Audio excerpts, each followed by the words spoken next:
معزز سامعین کرام، السلام علیکم ورحمۃ اللہ وبرکاتہ۔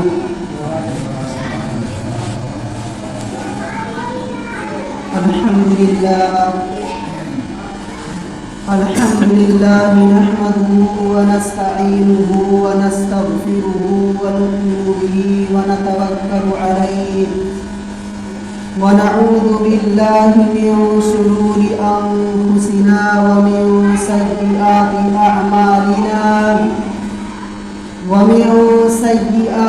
اعمالنا من يهده الله فلا مضل له ومن يضلله فلا هادي له ونشهد أن لا إله إلا الله وحده لا شريك له ونشهد أن محمدا عبده ورسوله أما بعد فأعوذ بالله من الشيطان الرجيم بسم الله الرحمن الرحيم ألا إن أولياء الله لا خوف عليهم ولا هم يحزنون صدق الله العظيم وصدق رسوله النبي الأمين المتين الخبير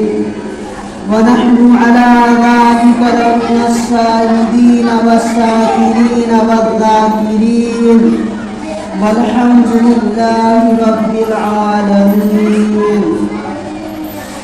یا خدا بر جناب مصطفیٰ امداد کن، یا رسول اللہ از بر خدا امداد کن، یا شہید کربلا یا داتع کرب و بلا گل رخا شہزادہ گل و قبا امداد کن، غوث اعظم بمن بے سر و سامان مدد قبلہ دین مدد کعبہ امام مدد وگرداب بلا افتاد کشتی ضعیفان شکستہ رات کشتی بحق خواجہ عثمان ہارونی مدد کن یا معین الدین چشتی، قادریہ نعرہ غوث اعظم جنم دمد شیخ احمد رضا خاں قطب عالم جنم۔ آئیے حضرات، ہم اور آپ مل کر سب سے پہلے مصطفیٰ جان رحمت، شمع بزم ہدایت، نوشہ بزم جنت، فخر کائنات جناب احمد مجتبیٰ محمد مصطفیٰ صلی اللہ علیہ وآلہ وسلم کی بارگاہ رسالت میں درودوں کی ڈالیاں محبت کی تھالیوں میں سجا کر پیش کریں۔ پڑھے بابا صلی اللہ علیہ وسلم صلو علیہ السلام علیکم یا حبیب یا رسول اللہ صلی اللہ علیہ وآلہ وسلم۔ کہ ملے گا مجھ کو محشر میں سہارا غوث اعظم کا، ملے گا مجھ کو محشر میں سہارا غوث اعظم کا، کہ ہے میرے بھی گلے میں دیکھ پٹا غوث اعظم کا، ہے میرے بھی گلے میں دیکھ پٹا غوث اعظم کا، کہ خدا کے فضل سے میں بھی ہوں شہدا غوث اعظم کا، خدا کے فضل سے میں بھی ہوں شہدا غوث اعظم کا، مجھے کہتا ہے ہر کوئی دیوانہ غوث اعظم کا، مجھے کہتا ہے ہر کوئی دیوانہ غوث اعظم کا، کوئی سمجھے گا کیا رتبہ ہے کیسا غوث اعظم کا، کوئی سمجھے گا کیا رتبہ ہے کیسا غوث اعظم کا، زمین سے عرش تک ہوتا ہے چرچا غوث اعظم کا، زمین سے عرش تک ہوتا ہے چرچا غوث اعظم کا، کہ لکھوں تو کیا لکھوں میں غوث اعظم تیری عظمت پہ، لکھوں تو کیا لکھوں میں غوث اعظم تیری عظمت پہ کہ زمانے والے پڑھتے ہیں جو خطبہ غوث اعظم کا، زمانے والے پڑھتے ہیں جو خطبہ غوث اعظم کا کہ بروز حشر ہم بھی جائیں گے فضل خدا جنت، بروز حشر ہم بھی جائیں گے فضل خدا جنت، کہ ہوگا جس گھڑی دیکھو اشارہ غوث اعظم کا، کہ ہوگا جس گھڑی دیکھو اشارہ غوث اعظم کا۔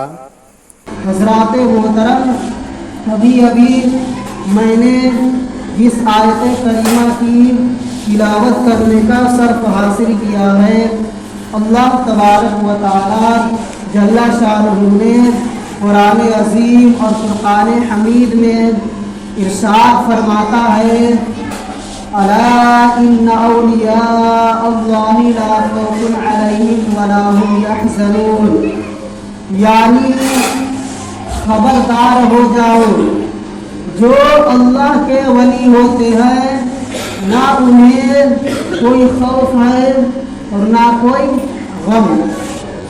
حضرات محترم، کیا آپ جانتے ہیں کہ غوث کسے کہتے ہیں؟ میں بتا رہا ہوں۔ غوثیت بزرگی کا ایک خاص درجہ ہے، اور غوث کا مطلب ہوتا ہے فریادرس، یعنی فریاد کو پہنچنے والا، کیونکہ حضور غوث پاک رضی اللہ تعالیٰ عنہ غریبوں، بے کسوں اور حاجت مندوں کے مددگار ہیں، اسی لیے آپ کو غوث اعظم کے خطاب سے سرفراز کیا گیا۔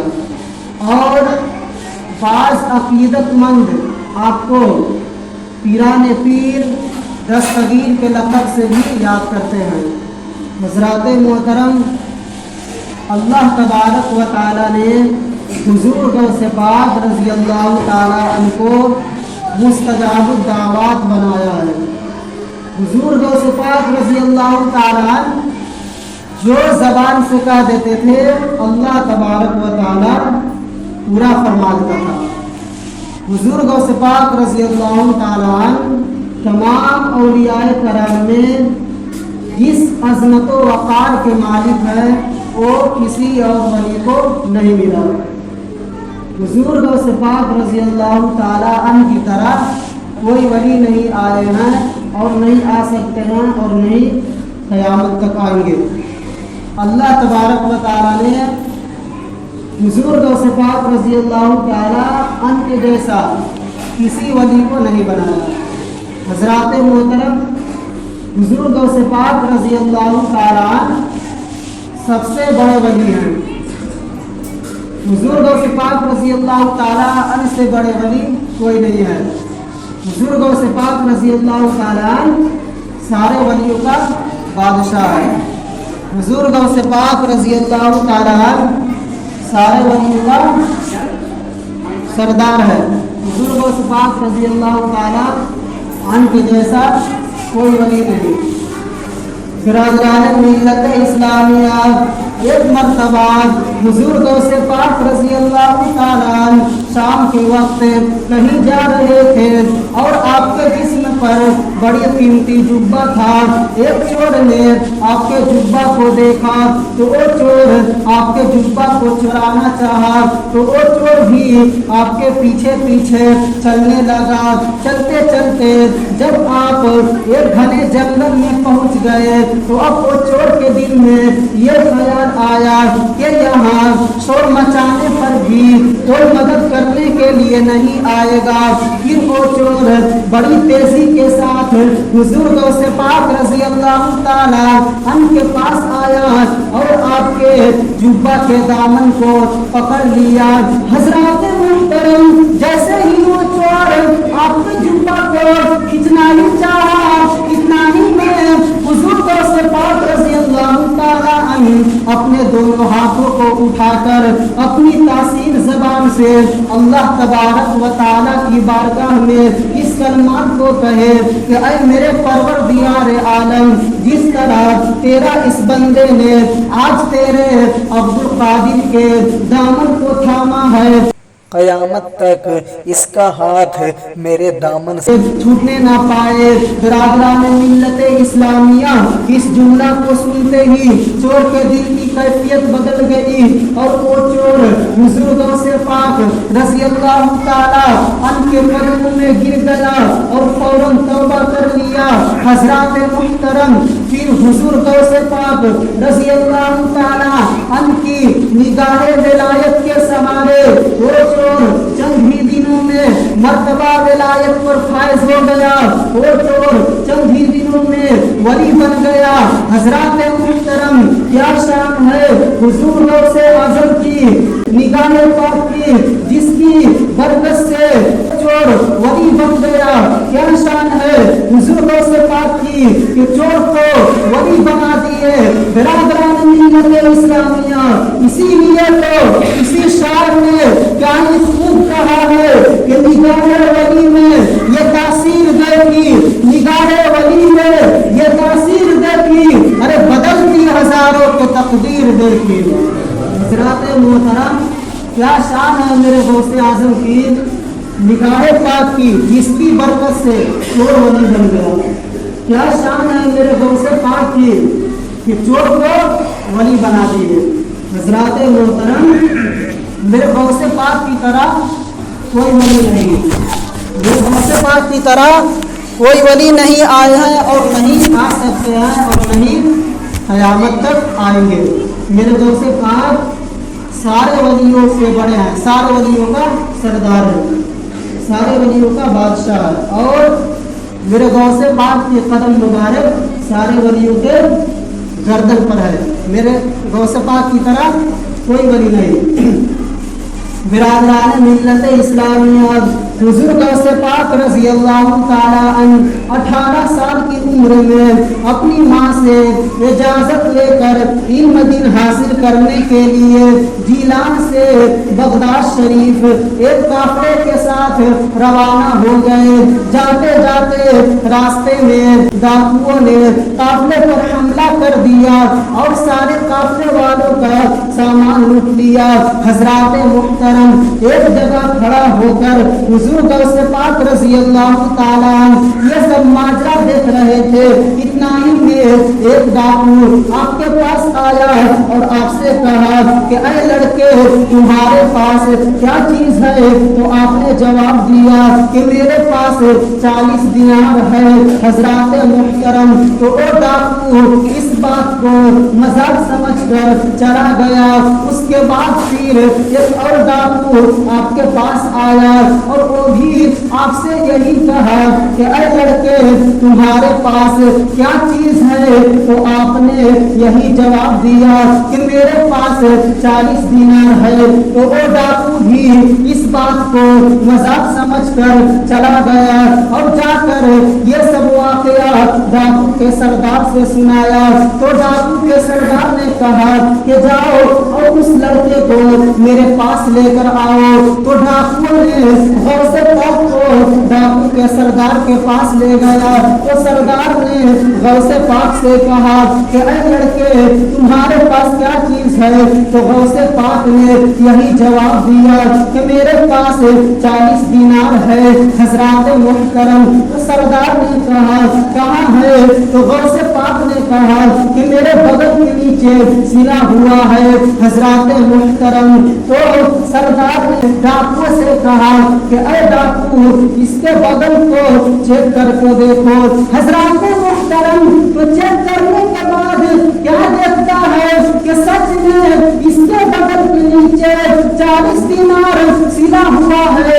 حضرات محترم، پھر سردار غوث پاک سے کہا کہ اے لڑکے، اگر تم چاہتا تو جھوٹ بول کر یہ 40 دینار بچا سکتا تھا، لیکن تم نے ایسا نہیں کیا، تم نے جھوٹ نہیں بولا۔ حضرات محترم، تب غوث پاک نے سردار سے کہا کہ اے سردار، چلتے وقت میری ماں نے مجھ سے ایک وعدہ لیا تھا کہ اے بیٹا،